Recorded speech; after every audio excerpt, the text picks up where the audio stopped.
stone. I've been obsessed with that for years. Really? Yeah, because of my conversations with Randall Carlson and Graham Hancock. And Graham Hancock is the one who did that. There's a recent Netflix special, a series. It's really amazing called Ancient Catastrophe, right? Do I say it right? Apocalypse. Ancient Apocalypse. And this is, it's all about what's called the Younger Dryas impact theory, which is somewhere around 11,800 years ago, the Earth got fucking pelted with asteroids. And there's all this physical evidence in the form of nanodiamonds, these micro diamonds that are created upon impact when these giant rocks slam into the Earth, just the heat and the power and the pressure. And then also iridium. Iridium, which is very common in space but very rare on Earth. There's a layer of iridium all over the Earth around this time, around 11,800 years ago. And this also coincides with the end of the Ice Age. And Randall Carlson's life's work has been explaining how this has this impact that happened, and they know exactly what it is. It's through a very specific meteor shower that we pass through every June and every November, and that you see the meteor showers in the sky and everybody looks at them, but passing through that, occasionally a big one goes through. And those big ones, he thinks, slammed into the ice that was covering North America, because at that point in time during the Ice Age, North America had a sheet of ice covering half of it that was like a mile, 2 miles high. And all that stuff is what you see when you see the Great Lakes. That's melted ice. And that he thinks that it happened almost instantaneously. And that these things slammed into the ice, they slammed into parts of the world, and that is the flood story from the Bible. That's the Epic of Gilgamesh. That's all these different things. And it also shows why there's all these like super sophisticated structures that seem to be thousands of years older than they previously thought they were. So what him and Graham Hancock have come up with, and that's what's in this Ancient Apocalypse documentary, is that at one point in time there was an incredibly sophisticated society that lived on Earth, and that's the Africans, the Egyptians. What they had done in whatever thousands of years it was that they built that stuff, because it's under dispute as to how old it really is. It's at the very earliest, the very least, it's 2,500 BC, but they think it's way older than that.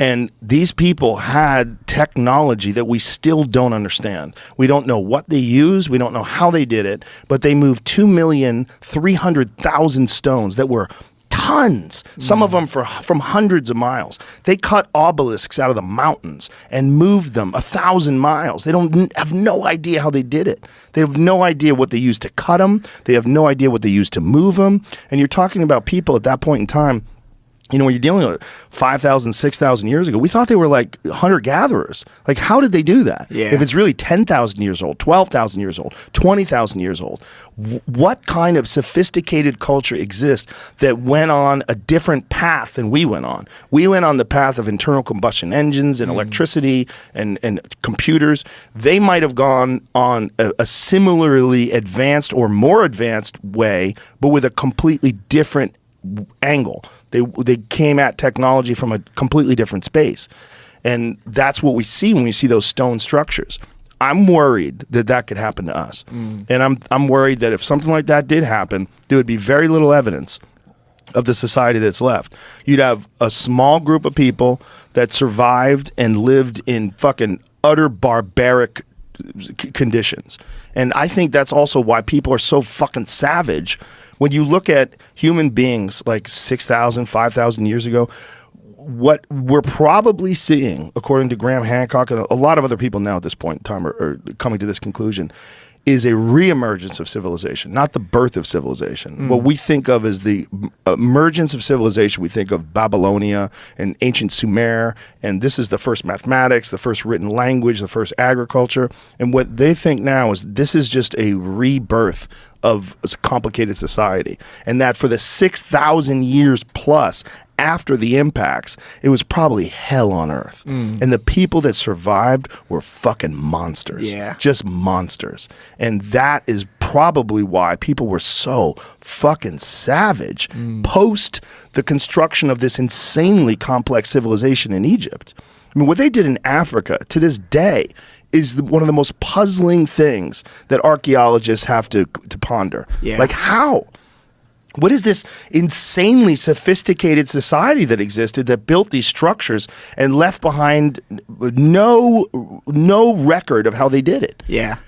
All the burning of the Library of Alexandria, all the ancient work that they had, where they had like passed down what had happened, all that was gone when they got attacked and they burnt down the library. I know. I love that so much of science is so unknown still. Yeah. Isn't that cool, man? That's pretty cool. Like, sometimes I think that our society gets super caught up on, like, how sophisticated and how smart we all are and this and that. And, like, I think it's, like, a nice reminder sometimes to have other people question things and just, like, come up with different theories and ideas, because it reminds everyone that we're not all as smart as we sometimes think. You know, because I do think that we live in a society where we think that we're so much smarter than the humans that were around 5,000-6,000 years ago, when really is the same body, same brain. We just got more shit, you know? Yeah, we probably aren't as smart as the Egyptians. No.